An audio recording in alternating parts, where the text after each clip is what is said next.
Hello everyone and welcome to a brand new build of mine, the Covert Operative.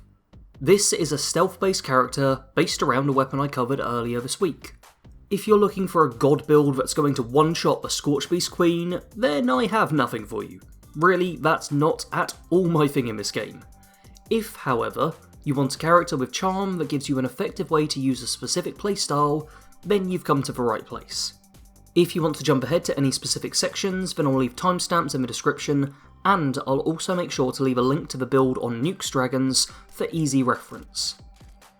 The minimum recommended special I have for this build is 3 Strength, 12 Perception, 3 Endurance, 4 Charisma, 1 Intelligence, 9 Agility, and 7 Luck.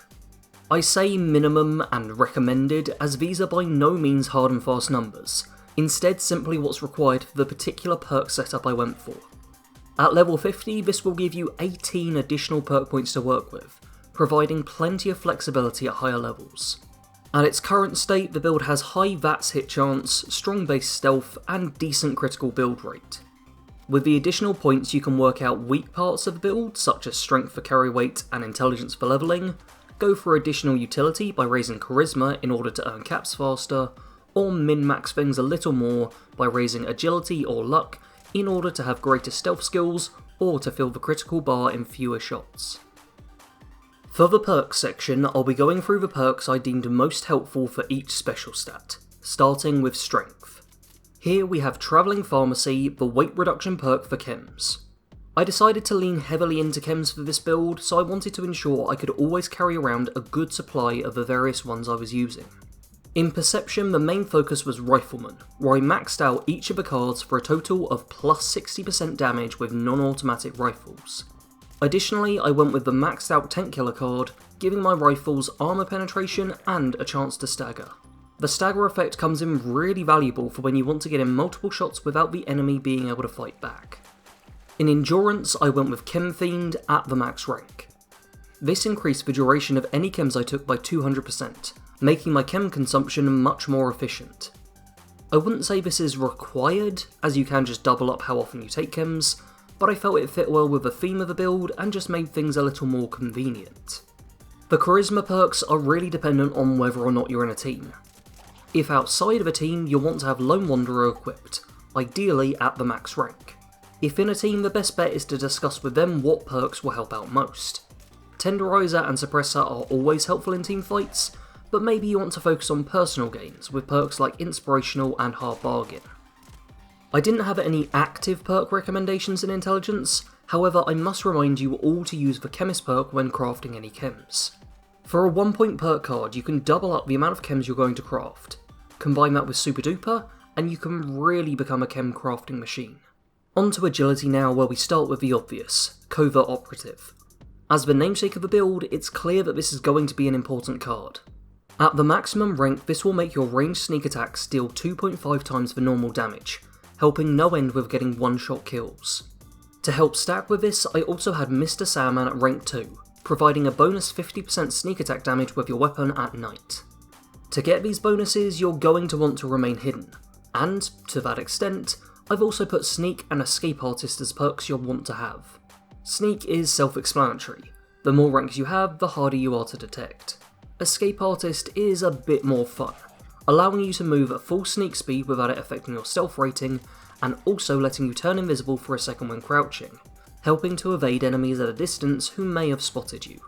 Finally, we move on to Luck, where I've got plenty of recommendations which you can really play tweak with, depending on how personally you want to play. For the more VATS-based combatant, perks such as Better Criticals, Grim Reaper Sprint, and Critical Savvy will help you to build up strong critical hits that you can use over and over again in a fight. For the more manual aimer, Tormentor will let you cripple the limbs of enemies, and Bloody Mess is a card everybody can benefit from. And that's it for my recommended perk loadout. For anyone wondering, this is what I was actually testing the build out with. As you can see, my personal loadout does differ a bit from my recommended, but this is largely down to my own problems with carry weight. It also meant that I was far less effective at sneaking than my recommended, which means this build can really be amazing at staying hidden in a huge variety of situations. This build was built entirely around a single weapon, the Fixer. This gun is specially designed to complement and enhance a stealth rifleman build, providing bonus stealth and faster sneak speed, as well as having higher base damage and lower weight than a standard combat rifle. If you want to learn more about this weapon, such as how to acquire it and how to craft it for yourself, then check out the video I made on it earlier this week. I'll leave a link to it in the cards section and in the pinned comment too. For apparel, I went with the green shirt and combat boots, skull bandana, and patrolman sunglasses. These are all cosmetic items which really just give the look of a character. The one actual bonus you will get is that bandanas block out toxic air, so you can walk around in the ash heap without fear of lung disease, which, you know, is nice.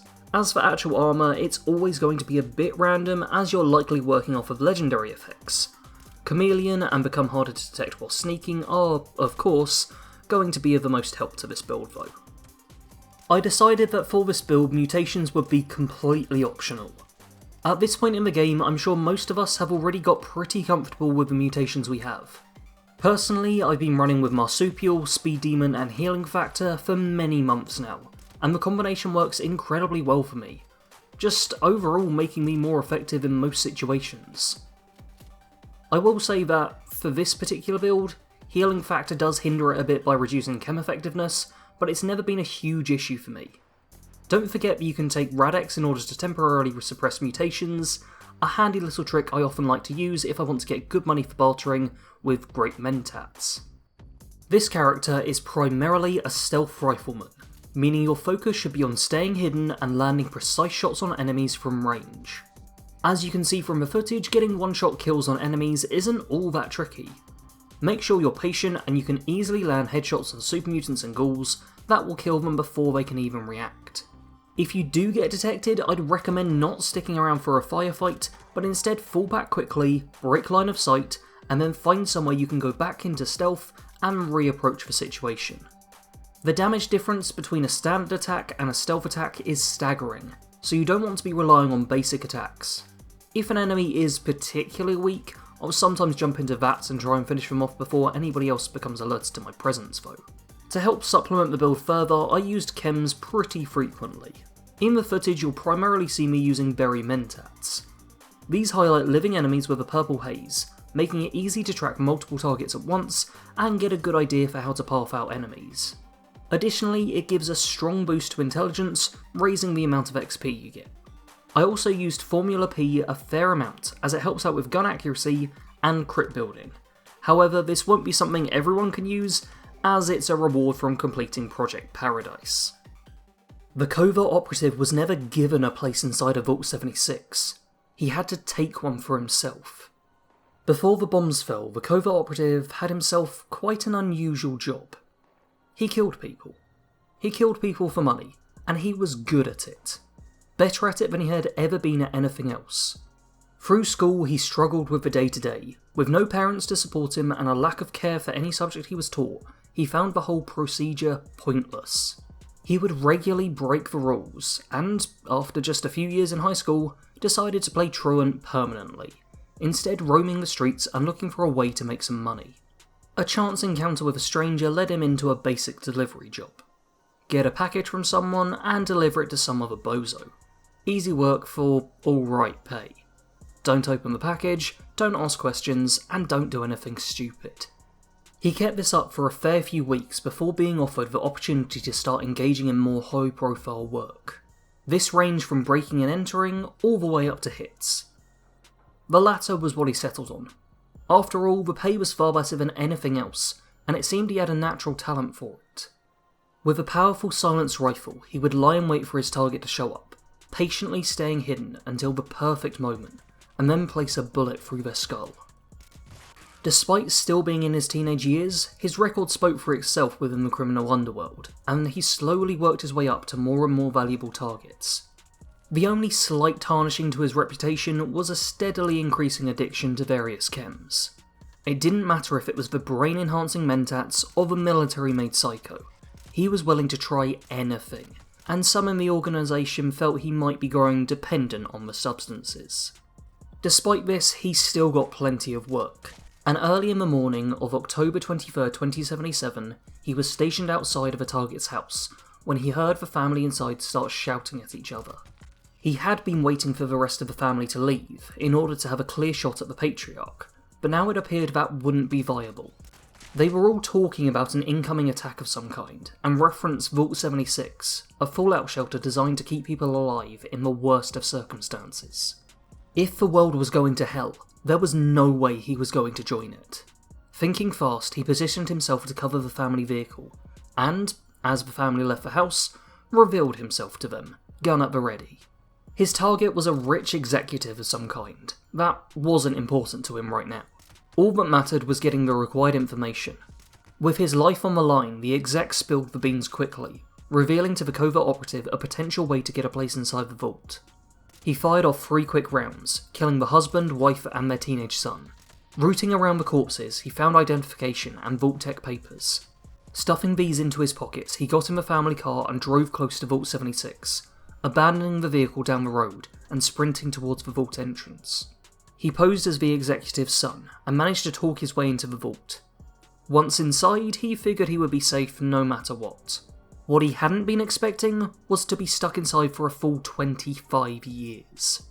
Keeping his cover up proved surprisingly easy. Nobody wanted to ask questions about a dead family to a kid who had apparently lost them during the nuclear attacks. When he finally got to leave the vault, he realised he could once again be himself. After 25 years of being trapped, there was finally a chance to be free again.